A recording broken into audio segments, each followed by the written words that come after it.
Assalamualaikum warahmatullahi wabarakatuh. Apa kabar ustazah semua? Semoga antum sehat selalu dan dalam lindungan Allah Subhanahu wa taala. Pada kesempatan kali ini ustazah akan menyampaikan pembelajaran kita selanjutnya, yaitu muatan bahasa Indonesia KD 3.1. Untuk anak ustazah selalu simak video ustazah ya.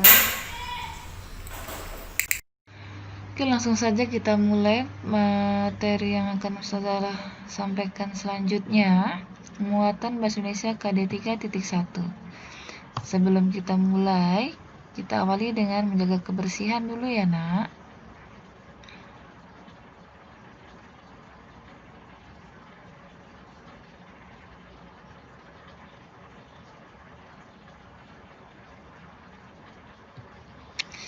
Muatan bahasa Indonesia KD 3.1. Ide pokok adalah gagasan yang menjadi dasar sebuah paragraf dan merupakan inti atau dasar permasalahan dari suatu teks. Ide pokok dalam teks sering juga disebut pokok pikiran atau gagasan utama teks. Dalam suatu paragraf atau teks, ide pokok dapat dijumpai pada kalimat utama. Ide pokok disajikan dalam bentuk kalimat utama. Kalimat utama berisi informasi utama yang menjelaskan dasar permasalahan di dalam teks. Kalimat utama yang memuat ide pokok ini bisa berada di awal, di tengah, atau di akhir paragraf. Contoh yang akan ustazah jelaskan berjudul Organ Gerak Manusia dan Hewan. Kita akan mencari ide pokoknya. Teksnya adalah, salah satu ciri makhluk hidup adalah bergerak. Secara umum, gerak dapat diartikan berpindah tempat atau perubahan posisi.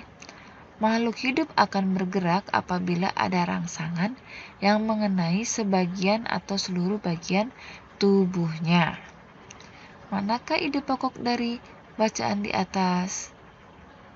Ya, ide pokoknya adalah salah satu ciri makhluk hidup adalah bergerak. Ide pokoknya ada di kalimat utama. Dari contoh di atas, bahwa ide pokok terdapat di awal kalimat dan disebut dengan paragraf deduktif.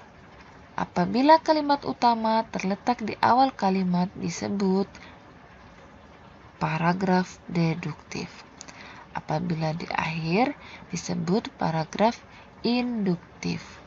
Apabila di awal dan di akhir disebut dengan campuran. Selain kalimat utama, dalam suatu paragraf atau teks juga terdapat kalimat penjelas. Kalimat penjelas biasanya berisi informasi tambahan untuk menjelaskan lebih rinci hal-hal yang disampaikan pada kalimat utama.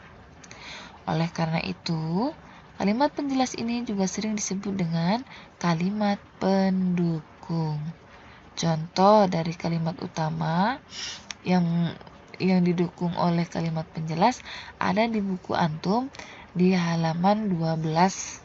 Silakan antum buka buku Bu Pena halaman 12 yang bagian atas, antum baca baik-baik dari contoh kalimat utama yang terdapat dengan kalimat penjelasnya. Setelah antum baca dan antum perhatikan baik-baik, maka antum kerjakan latihan yang ada di bawahnya.